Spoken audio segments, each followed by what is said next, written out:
Olá, meu nome é Caroline Costa, do canal Biblioterapia em Ação. Hoje eu vou partilhar com vocês uma prática relacionada a uma oficina de uma biblioterapia gamificada. É a literatura e a inovação aplicada a dinâmicas de autodesenvolvimento. E eu vou mostrar para vocês uma prática que eu criei, que vocês podem compartilhar e adaptar da melhor forma. Hoje nós vamos explorar um conceito inovador que combinam dois mundos aparentemente distintos, que seria a gamificação e a biblioterapia. Com a minha prática, eu fui identificando cada vez mais que aquelas pessoas que queriam aproveitar a biblioterapia, mas têm alguma resistência por medo de ser uma forma de terapia, eu comecei a inserir os elementos da gamificação, fazendo com que se tornasse esse processo ainda mais lúdico, em que os participantes se sentissem ainda mais à vontade e assim conseguissem se abrir ainda mais para esse universo terapêutico por meio da literatura. O que é gamificação? Gamificação é você trazer elementos de jogos para contextos que habitualmente não seriam jogos. Eles podem ser de formas de pontuação, de missões, de você colocar a pessoa dentro da história, recompensas, entre outros, né?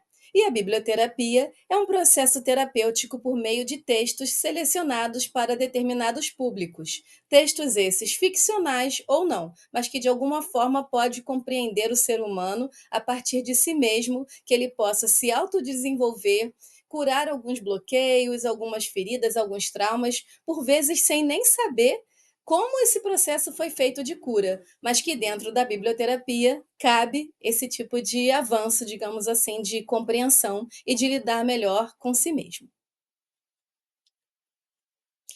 Os benefícios da gamificação na biblioterapia são ótimos, porque pode ser a motivação para a leitura, uma maior retenção de informações, um estímulo a uma participação ativa e um ambiente ainda mais acolhedor e em que as pessoas se sentem integrados, né? Quem não gosta de se sentir pertencente a um grupo? E quando esse grupo está dentro de um universo também gamificado, jogando algo, eles se sentem ainda mais livres para poderem se sentirem pertencentes. Aqui eu vou ler para vocês uma crônica que foi utilizada para essa atividade gamificada, que é do Rubem Braga. Meu ideal seria escrever uma história tão engraçada que aquela moça que está doente naquela casa cinzenta, quando ela lesse a minha história no jornal, risse. Risse tanto que chegasse a chorar e dissesse: Ai meu Deus, essa história é tão engraçada. E que então contasse para a cozinheira e telefonasse para duas ou três amigas para contar essa história. E que a todos a quem ela contassem rissem muito e ficassem alegremente espantados ao vê-la tão alegre. Ah, que minha história fosse como um raio de sol, irresistivelmente louro, quente, vivo, em sua vida de moça reclusa, enlutada, doente. Que ela mesmo ficasse admirada ouvindo o som do próprio riso e depois repetisse para si mesmo: Mas essa história é mesmo muito engraçada. Que aquele casal que estivesse em casa mal-humorado, o marido bastante aborrecido com a mulher bastante irritada com o marido, que esse casal também fosse atingido por a minha história. O marido a leria e começaria a rir, o que aumentaria de início a irritação da mulher. Mas que depois essa, apesar de sua má vontade, tomasse conhecimento da história e ela mesmo risse muito e ficassem os dois rindo sem poder olhar um para o outro sem rir ainda mais. E que um, ouvindo o riso do outro, se lembrasse daquele alegre tempo de namoro e reencontrassem os dois a alegria perdida de estarem juntos. Que nas cadeias, nos hospitais, em todas as salas de espera, a minha história chegasse. E tão fascinante de graça, tão irresistível, tão colorida e pura, que limpasse o coração de todos, limpassem com lágrimas de alegria. Que o comissário do distrito, depois de ler a minha história, mandasse soltar aqueles bêbados e também aquelas pobres mulheres escolhidas na calçada e lhes dissessem: Por favor, se comportem, que diabo? Eu não gosto de prender ninguém. E que assim todos tratassem melhor os seus empregados, os seus dependentes e os seus semelhantes, em alegre e espontânea homenagem à minha história. e que ela aos poucos se espalhasse pelo mundo e fosse contada de mil maneiras. Fosse atribuída a um persa na Nigéria, a um australiano em Dubai e a um japonês em Chicago, mas que em todas as línguas ela guardasse uma frescura, uma pureza, o seu encanto surpreendente, e que no fundo, numa aldeia lá na China, um chinês muito pobre, muito sábio, muito velho dissesse: Nunca ouvi uma história assim tão engraçada, tão boa em toda a minha vida. Valeu a pena ter vivido até hoje para ouvi-la. Essa história não pode ter sido inventada por nenhum homem. Foi com certeza algum anjo tagarela que o contou aos ouvidos de um santo que dormia e que ele pensou que já estivesse morto. Sim, deve ser uma história no céu que se infiltrou por acaso até ao nosso conhecimento, porque ela é divina. E que todos que me perguntassem: Mas de onde que você tirou essa história? E eu responderia: Ela não é minha. Eu ouvi por um acaso na rua de um desconhecido que a contava a outro desconhecido, e que, por sinal, começara a contar assim. Ontem ouvi um sujeito contar uma história, e eu esconderia completamente a humilde verdade, que eu inventei toda a minha história em um só segundo quando eu pensei na tristeza daquela moça que estava doente, que estava sempre doente e sempre de luto naquela pequena casa cinzenta do meu bairro. Crônica extraída do livro A Tradição dos Elegantes, editora Sabiá, mais uma vez referenciando o Rubem Braga. Aqui, com essa história, o que eu criei foi um tabuleiro e criei algumas casas que eu vou trazer aqui as instruções um pouquinho depois. E todo ele foi montado a partir dessa história do meu ideal seria escrever.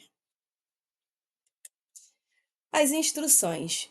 Quando cair na casa da reflexão, o jogador deve refletir como essa história afeta positivamente a vida das pessoas ao seu redor. Já se ele cair na casa da empatia, o jogador deve compartilhar uma experiência pessoal em uma história que tenha feito sentir empatia por alguém. A casa do insight, que é um dos processos feitos, né, pela biblioterapia, o jogador vai contar quais reflexões ele fez com que aprendesse a partir dessa história do Rubem Braga e abordando como podemos trazer alegria e esperança para alguém que esteja passando por um momento difícil. Temos a Casa da Gratidão, onde o jogador expressa gratidão por uma história ou um autor que tenha o inspirado ou tocado de uma forma mais profunda. E a Casa da Partilha, onde os jogadores compartilham histórias favoritas e discutem como elas podem ter impactado a vida delas e de seus semelhantes. E aonde tiverem as lupas, o jogador vai trazer um card e aí ele vai conseguir identificar cards diferentes e fazer a movimentação que tiver escrito em cada um deles.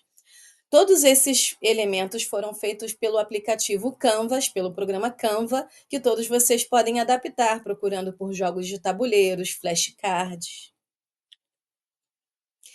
Aqui ficam alguns dos exemplos dos cards que eu criei, e todos eles estão vinculados a processos biblioterapêuticos, seja de catarse, que é expurgar uma emoção, seja por identificação, quando a gente cria uma relação com o personagem, com a história, que pode partir um processo de introjeção, que é nós introjetarmos uma característica, um atributo do personagem na nossa vida, ou uma projeção, quando a gente não identifica algo na gente e nós projetamos naquele personagem.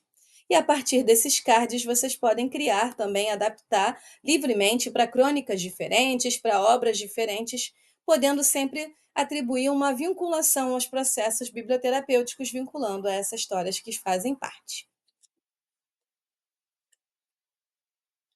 Por último, nós temos aqui uma dinâmica de role playing, em que você pode viver essa história. E aí imagine que você tenha criado uma história como o personagem que viu essa vizinha doente e você pudesse conter dentro dessa história que fizesse com que as pessoas se conhecessem mais e se sentissem melhor, né? Então vamos lá. Você se vê agora como se você estivesse escrevendo uma história para alguém que não tivesse bem. E dentro dessa história, se você fosse o criador, o que que você colocaria dentro dessas vivências para que você fizesse com que uma outra pessoa se sentisse melhor?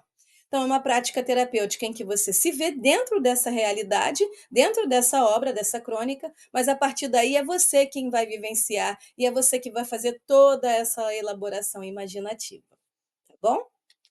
Eu espero que vocês tenham gostado dessa prática, que vocês comentem, que vocês adaptem da melhor forma possível, e eu vou criar uma série agora de atividades que eu vou partilhar no meu canal, tá bom? Obrigada à atenção de todos e até a próxima.